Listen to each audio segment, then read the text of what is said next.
Every month gawin niyo po ito lalo na kung parang feeling ninyo ay paborito ka ng kamalasan, ang daming mga pagsubok na pinagdadaanan, na parang feeling ninyo kahit anong ginagawa po ninyo, parang feeling niyo ginawa niyo na lahat pero lagi ka pa rin minamalas, gawin niyo po every month po ito. Kayo po mga bossing ko ay magputol ng kaunting buhok mga boss, tapos sunugin niyo po ito.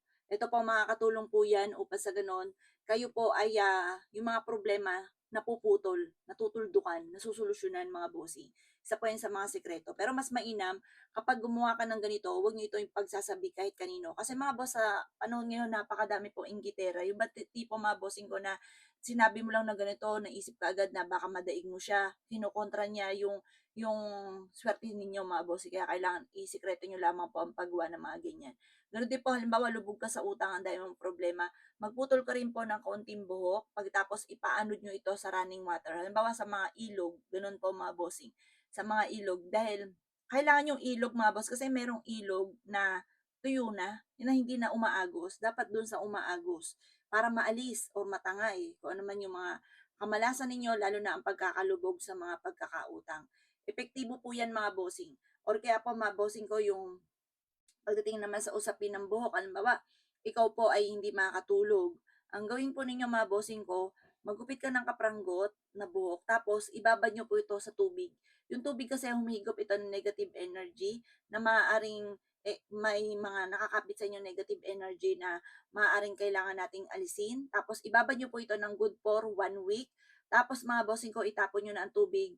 Mas mainam sana sa mga running water, doon nyo po siya itatapon mga boss, kasama yung buhok po ninyo na binabad. Para kung ano man yung mga kamalasan or nasa kwarto po ninyo na siya nagiging dahilan kung ba't hindi ka makatulog, ay nasama na po doon mga bossing yung malas na isama na. Kaya kung ikaw po yung isa sa mga naniniwala sa mga gatong mga pamamaraan, dahil sa panahon ngayon, kailangan natin ng mga alternative na mga pamamaraan kagaya po nito para kung ano man yung problema ninyo ay masolusyonan mga bossing. Tapos, huwag nyo na lang ipagsasabi kahit kanino kapag po kayo mga bossing ko ay gumagawa ng ganito. Kasi may mga kontrabida or kaya hindi naniniwala.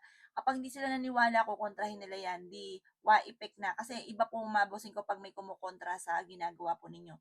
Wa-effect na po yan. Kaya minsan mga boss, maisip nyo, ay tama siguro si Kumare. Kasi chinika mo sa kanya, kagagawa mo pa lamang, hindi pa tumatalab sa inyo. Chinika nyo na po sa kanya. Eh, naiinggit pala sa inyo yung taong ito. Kinontra niya. Sabi niya, sira ka, ba't ka naniwala sa mga ganyan, mga ganun mga bossing. Ngayon, yung kaniyang bibig, kasi makapangyarihan yung bibig mga bossing ko eh. Yung salitain niyang gano'n, na yung pala kaya pala gano'n, kinukontra niya dahil may halong inggit sa inyo at maaaring madaig mo pa siya, yung pala gumawa siya, hindi mo alam. Pero sa kanya sikreto lang mga boss. Kaya gano'n din po gawin po ninyo. Pero pwede niyo i-share yung ating video kasi once na ikaw po ay nag-share ng mga ganitong mga pamamaraan na maaaring makatulong mga boss, hindi naman po mapupurwisyo siya. Kung ayaw din naman gawin, wala naman sa pilitan. Kumbaga, kung naniniwala lang sa mga ganitong mga pamamaraan, ay maaari kang makatulong at nasa inyong pagpapala. Kasi once na ikaw po ay nakatulong, mabilis na susolusyunan kung ano man po ang problema ninyo, lalo na nga po yung lubog sa utang. Ipaanod nyo po ito sa running water. Yung umaagos talaga mga bossing ko na ilog, napaka-epektibo po niyan. Or kaya mga bossing, kung gusto po ninyo na talagang ma-wash out lahat yung negative, maligo po kayo sa dagat. Kasi yung tubig ng dagat, may alat po yan. Yung alat po niya, wina-wash out siya. Tsaka nagmula sa kalikasan, ang dulot niya na iswerte. Subukan niyo po yan. Pwede nga rin na mag-uwi ka ng kahit isang anong ganyan na mineral, kumuha ka sa dagat. Yan ang ipunas mo sa sahig ninyo bago matapos ang taon. Nako, mga bossing, magpapasalamat ka sa pampaswerte yan. Pero syempre mga bossing, sasabayan natin ng sipag at tiyaga ha. Baka naman po gagawin natin to, tas uupulan tayo, magpapahila-hilata, makikipagkismisan, nako, wala din pong swerteng darating lalo na sa pinansyal. O siya mga boss, good luck po sa inyo po lahat.